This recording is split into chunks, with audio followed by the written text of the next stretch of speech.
এদিকে বুধবার সকাল 10টায় মাগুরার পানিঘাটা গ্রামে রবিউল ইসলাম নয়নের খোঁজে পুলিশ আসলে তাকে না পেয়ে তার বাবা মোহাম্মদ আক্কাস শেখ ও তার বৃদ্ধ চাচাকে গ্রেফতার করে নিয়ে যান পুলিশ।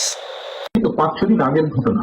ঢাকা মহানগর ছাত্রদলের একজন নেতাকে না পেয়ে মাগুরায় তার বাড়ি থেকে আওয়ামী পেটোয়া বাহিনীর সদস্যরা তার বৃদ্ধ পিতা এবং চাচাকে ধরে নিয়ে গেছে।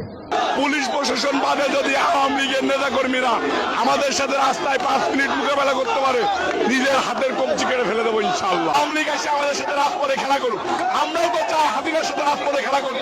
হাসিনা একটা চোর, হাসিনা ভোট চোর, সে গলাবাজি করে পুলিশ প্রশাসন দিয়ে বিএনপি নেতা কর্মীদেরকে দমানোর চেষ্টা করতেছে।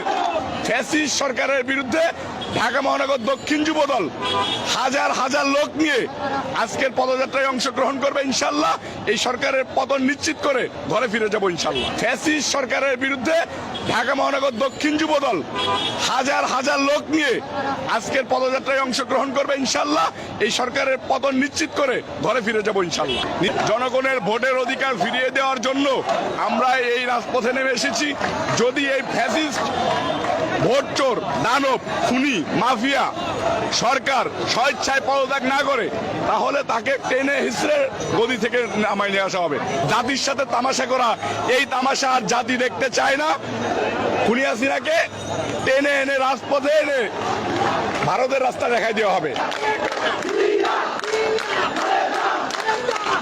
আওয়ামী লীগ সহ যুবলীগ, ছাত্রলীগ, স্বেচ্ছাসেবক লীগ, উলামা লীগ, তাঁতি লীগ, রিক্সা লীগ, এইসব টুকাই লীগ, পুলিশ, র্যাব, ওই যে বিজিবি, এদেরকে মাঝে ওই 5 মিনিট টিকে রাখতে পারে, রাস্তায় এই নিজের হাতের কবজি কেটে রেখে চলে যায়।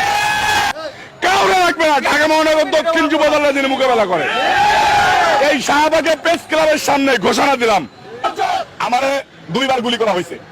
আমার এই রাস্তায় আন্দোলনের সময় 2 বার গুলি করে নেওয়া হয়েছে। 206টার মতো মামলা দেওয়া হয়েছে।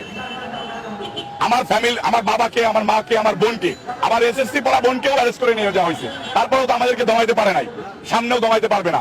পুলিশ আসলে আমরা যে আসুক না কেন, আমাদের সামনে যদি হিমালয় পর্বত পাহাড় দ্বারা করে দেওয়া হয়, ইনশাল্লাহ পাহাড় ভেঙে গুঁড়ো করে দেবো। আমরা এই হাসিনার বিরুদ্ধে কি না জানাই, অবিলম্বে হাসিনার পদত্যাগ, আমাদের নেত্রী